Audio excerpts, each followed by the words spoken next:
Price Lord. கர்த்தருக்கு ஸ்தோத்திரம். நம்ம வாழ்க்கையில் நம்ம ஒவ்வொரு நாளும் ஆண்டவர் நமக்கு புது கிருபை கொடுக்குறாரு, பாதுகாப்பு கொடுக்குறாரு, ரட்சிப்பு கொடுக்குறாரு, பரிசுத்தத்தை கொடுக்குறாரு. தேவன் அவரையே நமக்கு கொடுத்துருக்கிறாரு. ஆனாலும் ஒரு சில பேர் என்ன கேட்குறாங்க தேவனை பார்த்துன்னா, ஆண்டவரே ஏன் எங்களுக்கு இந்த சோதனையை கொடுத்தீங்க, ஏன் எங்களுக்கு இந்த சோதனை அப்படின்னு சொல்லி கேட்குறாங்க. ஆண்டவர் ஜெபிக்க வேண்டிய என்ன ஜெபிக்கணும் அப்படின்னு சொல்லி இயேசு கிறிஸ்துவே நமக்கு கற்றுக் கொடுத்துருக்கிறார். மத்தேயு 6வது அதிகாரம் 13வது வசனத்தில், எங்களை சோதனைக்கு உட்பட பண்ணாமல் தீமையினின்று எங்களை ரட்சித்து கொள்ளும்.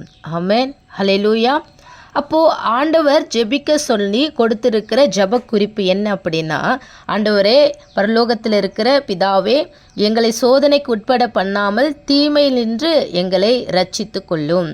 யாக்கோபு 1வது அதிகாரம் 13வது வசனத்தில் நீங்கள் வாசிச்சிங்க அப்படின்னா, சோதிக்கப்படுகிற எவனும் நான் தேவனால் சோதிக்கப்படுகிறேன் என்று சொல்லாதிருப்பானாக. தேவன் பொல்லாங்கினால் சோதிக்கப்படுகிறவர் அல்ல. ஹல்லேலூயா. ஒருவனையும் அவர் சோதிக்கிறவரும் அல்ல. என்னப்பா இது, மேலே ஒரு வார்த்தை இப்படி இருக்குது, கீழே இருக்கிற வார்த்தை இப்படி இருக்குது. ஹல்லேலூயா. அப்படின்னு நம்ம கேட்டால் நமக்கு எப்படிப்பட்ட சோதனைகள் வருது அப்படின்னு சொல்லி நம்ம தேவனுடைய சமூகத்தில் உட்கார்ந்து நம்ம நிதானிக்கும் பொழுது, ஒரு சோதனை தேவனால் தான் வருதா, இல்லை யாக்கோபு 1:14 சொல்லுகிறபடி அவனவன் தன் தன் சுய இச்சையினாலே இழுக்கப்பட்டு சிக்குண்டு சோதிக்கப்படுகிறான் அப்படின்னு வசனம் சொல்லுகிறது. அப்போது இந்த சோதனை எப்படிப்பட்ட சோதனை? என்னுடைய சுய விருப்பத்தினாலே, என்னுடைய சுயத்தினாலே வந்த சோதனையா, என் தேவனுடைய வார்த்தைக்கு நான் கீழ்ப்படியாததினாலே வந்த சோதனையா, இல்லை நான் எல்லாவற்றிலும் கீழ்ப்படிந்தும் எனக்கு இந்த சோதனை வருதா அப்படிங்கிறது வெளியில் இருக்கிற மற்றவர்களுக்கு, குடும்பத்திற்கோ சபைக்கோ, சபை குடும்பத்திற்கோ, மற்ற மனிதர்களுக்கோ யாருக்கும் தெரியாது.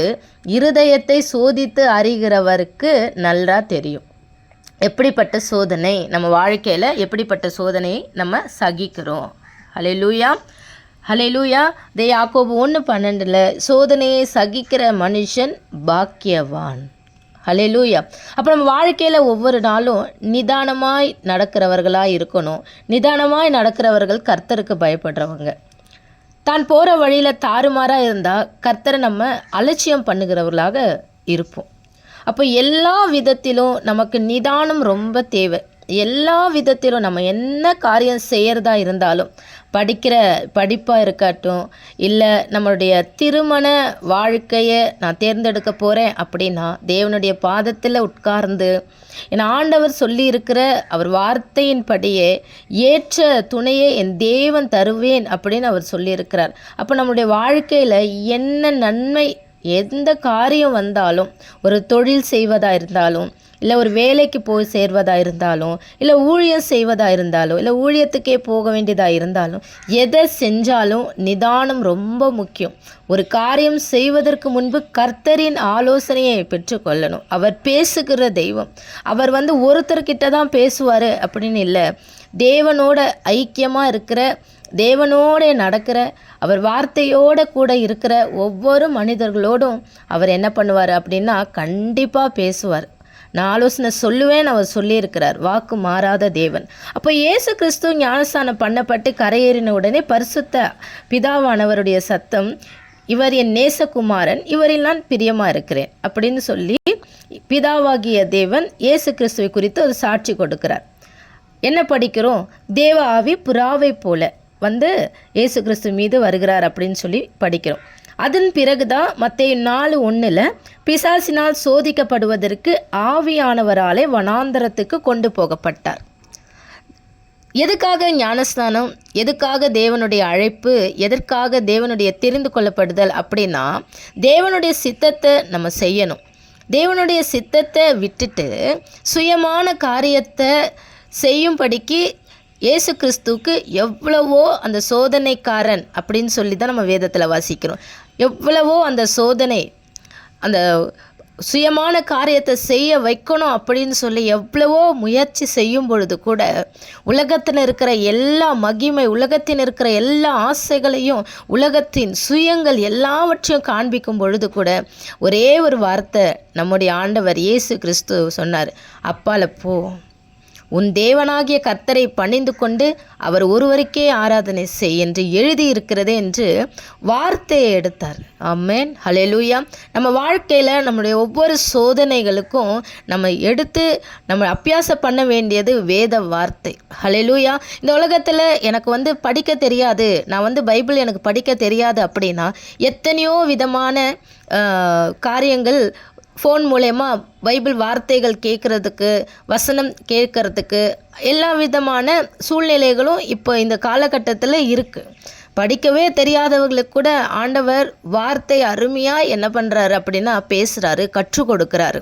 ஹல்லேலூயா. அப்போது இந்த உலகத்தில் இருக்கிற சோதனையை அழிக்கணும், ஜெயிக்கணும் அப்படின்னா வேத வார்த்தை, தேவனுடைய சத்தம் நமக்கு தேவை.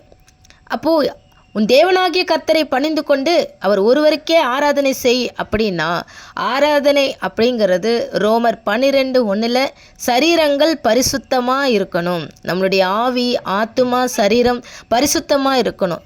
பரிசுத்தம் அப்படிங்கிறது மற்றவர்களை எந்த விதத்திலையும் பாவத்துக்குள்ளே என்ன பண்ணிடக்கூடாது, நம்மளும் பாவத்துக்குள்ளே கொண்டு போயிடக்கூடாது, அவங்களையும் பாவத்துக்குள்ளே கொண்டு போயிடவே கூடாது. தேவனுக்கு பிரியமான ஒரு வாழ்க்கை நம்ம வாழணும். ஜீவ பலியா உயிரோடு இருக்கும்போதே தேவனிடத்தில் ஒப்பு கொடுத்துடணும். கடைசியில் ஆண்டவர் நீங்கள் தான்ப்பா எல்லாமே, உங்கள் வார்த்தை எனக்கு போதும், உங்கள் வார்த்தை தான் என் வாழ்க்கை அப்படின்னு தேவனிடத்தில் ஒப்பு கொடுக்குற ஒவ்வொரு பிள்ளைகளையும் எல்லா சோதனையிலிருந்து, எல்லா தீமையில இருந்து ரட்சித்து கொள்ள அவர் வல்லமை உள்ளவராக இருக்கிறார். ஆமென், ஹல்லேலூயா. யோபு 23:10 வாசிங்க அப்படின்னா, நான் போகும் வழியை அவர் அறிவார், அவர் என்னை சோதித்த பின் பொன்னாக விளங்குவேன். ஆமென். அப்போ நம்ம வாழ்க்கையில் நம்ம நிதானிக்க வேண்டியது, என் வாழ்க்கையில், என் குடும்பத்தில் இந்த சோதனை எதற்காக வந்தது, எப்படி வந்தது, இது என்னுடைய சுயத்தினாலே, என்னுடைய பிரச்சனை, இது நானாக கொண்டு வந்துட்டேனா, தேவ விருப்பம் இல்லாமல் நான் செஞ்சேனா அப்படிங்கிறத நம்ம நிதானித்து பார்க்கணும். ஏன்னா சோதிக்கப்படுகிற யாரும் நான் தேவனால் சோதிக்கப்படுறேன்னு சொல்லக்கூடாது. தேவன் பொல்லாங்கினால் சோதிக்கப்படுகிறவர் அல்ல, ஒருவனையும் அவர் சோதிக்கிறவரும் அல்ல அப்படின்னு வேதம் சொன்னால் அது உண்மைதான். அப்போ நம்ம எல்லாவற்றிலும் நிதானமாய், எல்லாவற்றிலும் கீழ்ப்படிந்து, எல்லாவற்றிலும் தேவனுக்கு முன்னுரிமை கொடுத்து அவர் என்ன சொல்லுகிறாரோ அதை நம்ம செய்யும் பொழுது கர்த்தர் நம்மை ஆசீர்வதிக்க அவர் ஆயத்தமாக இருக்கிறார். கர்த்தர் நம்மை ஆசீர்வதிப்பாராக. ஆமென்.